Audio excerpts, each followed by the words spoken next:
unsalted food. Does anyone want the tasteless white of an egg? My appetite disappears when I look at it. I gag at the thought of eating it. Oh, that I might have my request, that God would grant my desire. I wish he would crush me. I wish he would reach out his hand and kill me. At least I can take comfort in this. Despite the pain, I have not denied the words of the Holy One, but I don't have the strength to endure. I have nothing to live for. Do I have the strength of a stone? Is my body made of bronze? No, I am utterly helpless, without any chance of success. One should be kind to a fainting friend, but you accuse me without any fear of the Almighty. My brothers, you have proved as unreliable as a seasonal brook that overflows its banks in the spring when it is swollen with ice and melting snow.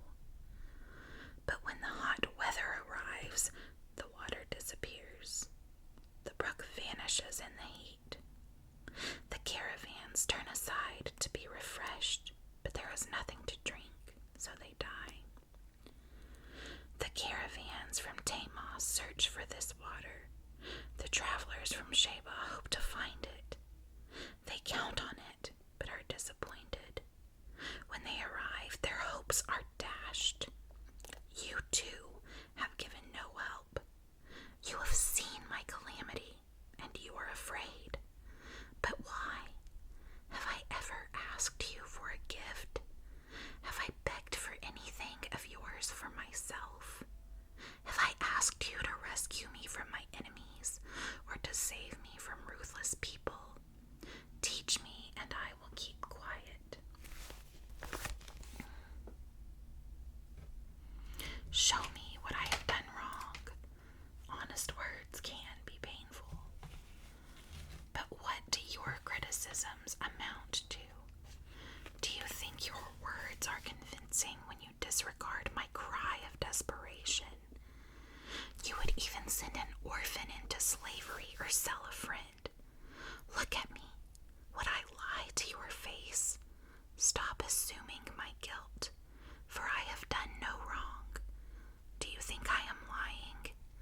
Do I know the difference between right and wrong? Chapter 7.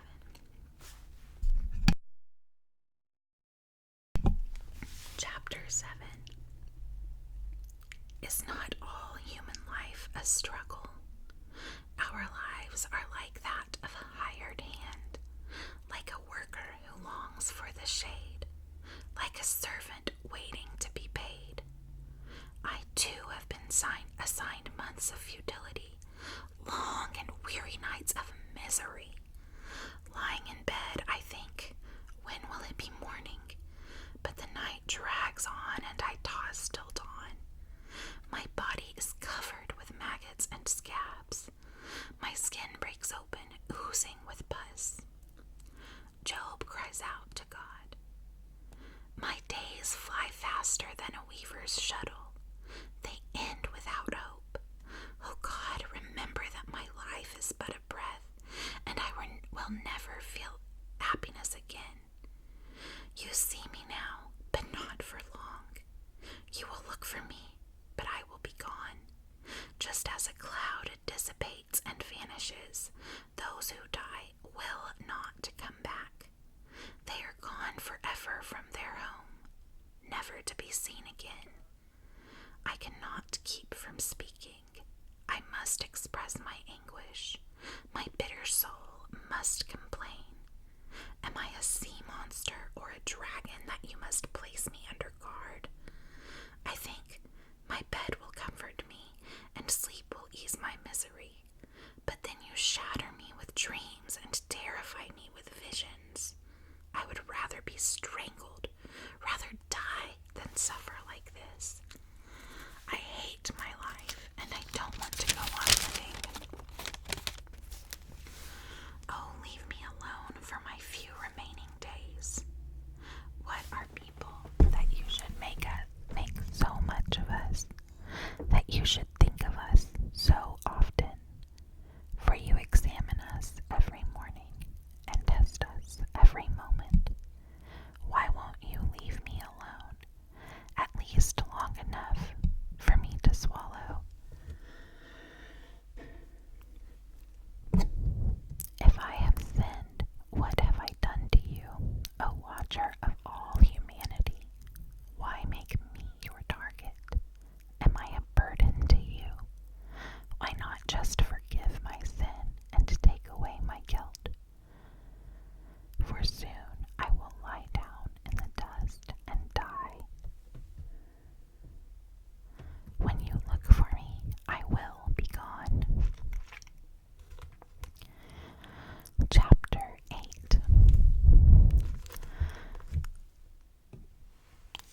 days on earth are as fleeting as a shadow, but those who came before us will teach you.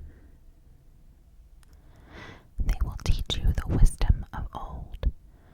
Can papyrus reeds grow tall without a marsh?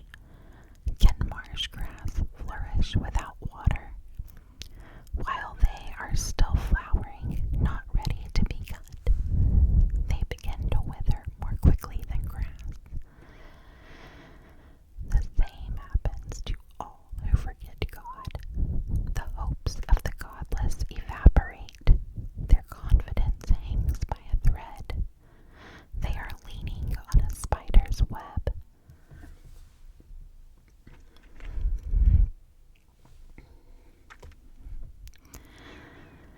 They cling to their home for security, but it won't last. They try to hold it tight, but it will not endure. The godless seem like a lush plant growing in the sunshine, its branches spreading across the garden. Its roots grow down through a pile of stones. It takes hold on a bed of rocks.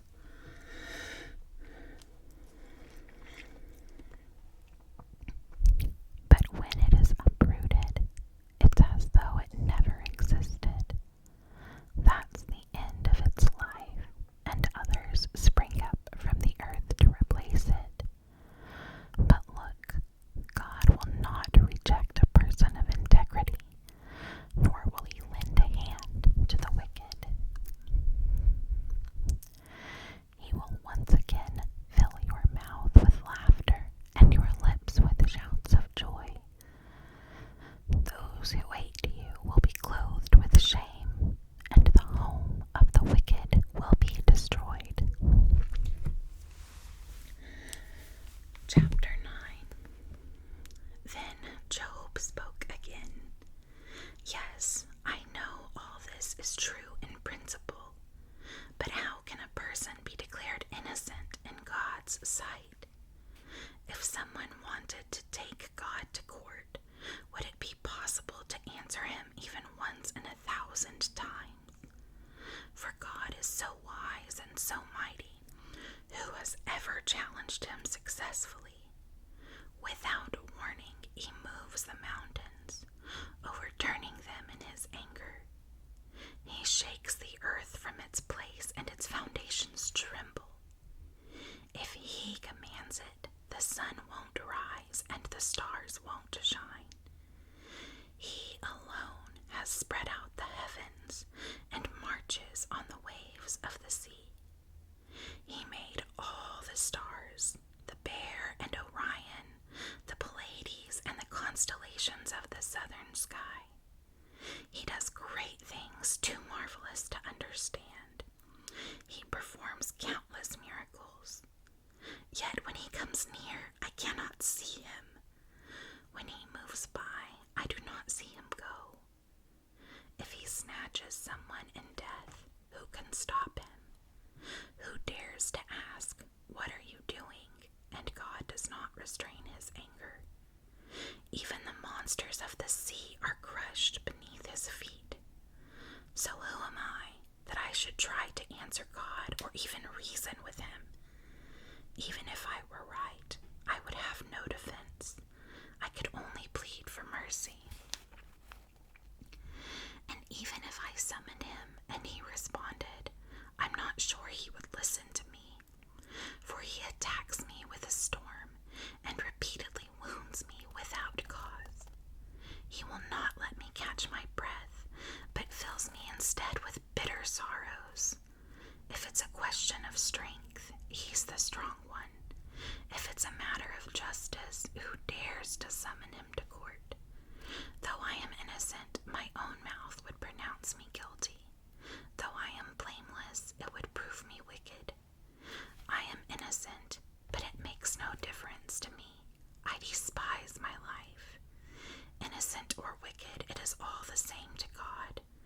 That's why I say he destroys both the blameless and the wicked. When a plague sweeps through, he laughs at the death of the innocent.